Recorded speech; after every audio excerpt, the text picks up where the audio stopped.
The United Colors of Arizona Theater is a small local theater company with a focus on advocating for diversity and inclusion, along with access to opportunity and global awareness. Joining us now is Jacqui Castillo, co-founder and president at UCAT, and Damon Bolling, a UCAT cabaret artist. Good to have you both here. Thank you so much. Thank you for having us. You betcha. Jacqui, give me a better definition of United Colors of Arizona. Absolutely. So we originally started as just an advocacy group.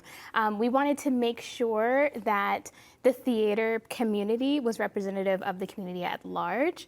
We found that there were a lot of young artists that were coming up that wanted to be represented, whether it was on the stage or behind the scenes even, and we wanted to make sure that they had that opportunity. So that's kind of the gist of why we started, and we're able to work with other theaters as well to create some of those opportunities. Are those the kind of things that attracted you to UCAT? Absolutely. We definitely found that there was a desert, of opportunity. So when UCAT came along, provided that information and also that advocacy, an agency mostly for artists of color. When performing there and when working there, how does it differ from other theater companies that you're familiar with? I think that the wonderful thing about United Colors of Arizona Theater is that they partner very well with the existing theater companies. So what it does is it really just provides an advocacy, and you just feel more the inclusiveness and visibility is present. I know it's normalizing BIPOC creatives on stage is also a goal and a mission here. Talk to us about that. Yes. So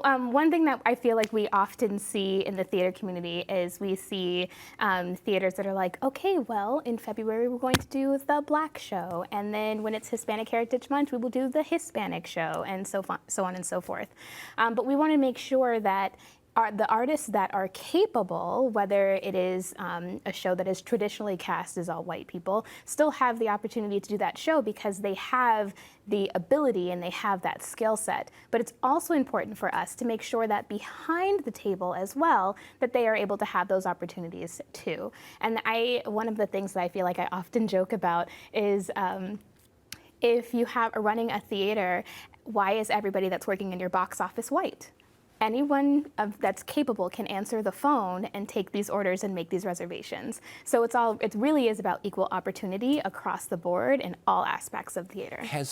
Was that in the process of changing, or was it just simply not changing fast enough for you? It's simply not changing fast enough. To be quite honest, I think that today you can still go to a lot of theaters and see that a lot of the people that are on staff are all non-people of color.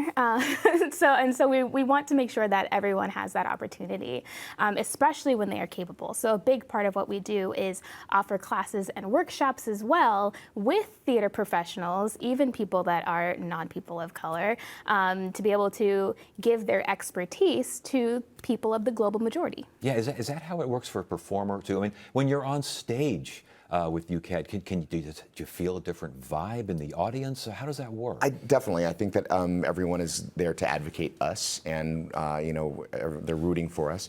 One of the things is that for me, is my story is that I've had a different road. I came up with Sondheim as my pedigree. Wow. So I've just had I was the ability to break barriers that way, and showcase my talent as a person of color by playing roles that non-traditionally are by not people of color. From an artistic standpoint, I've always been interested in this because with art, sometimes art is, you can't quite grab it. It's just out of reach, or it's just in the periphery. But when you're advocating for something, it's right there in front of you. How do you square that? Do you mind if I answer? Yeah, no, please, go ahead. So last year we were able to do our first production that was outward facing and for the public. And so it was a show called The Last 5 Years by Jason Robert Brown. And something that we did with that show, because the story is about a Jewish man and the non-Jewish woman that he is in love with, our thought was, why are these two people always portrayed by white people? Anyone can be Jewish. Sammy Davis Jr. was Jewish, and he was very obviously a black man, so why can't we tell the story in other ways? So we ended up double casting the show.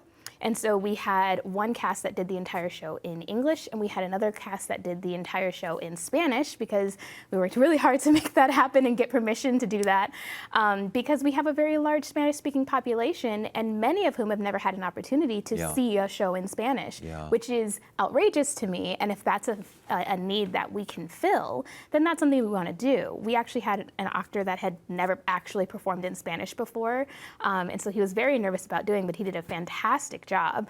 And I just think that it's giving people, as Damon said earlier, that agency to do that. And last question, Damon, because we're running out of time, so I got to make it quick here, but I asked about the audience reaction. Your fellow performers, different vibe there? Definitely, in a good way. I think that we're all supportive of each other. It's a small community, and I think as a family, and I think everyone is excited that UCAT exists, and that want it to succeed. Well, best of luck to you. Congratulations on your success so far, and continued success. Thank and thank you both for so much for joining us. Yeah, we appreciate it. Thank you. And that is it for now. I'm Ted Simmons. Thank you for joining us. You have a great evening.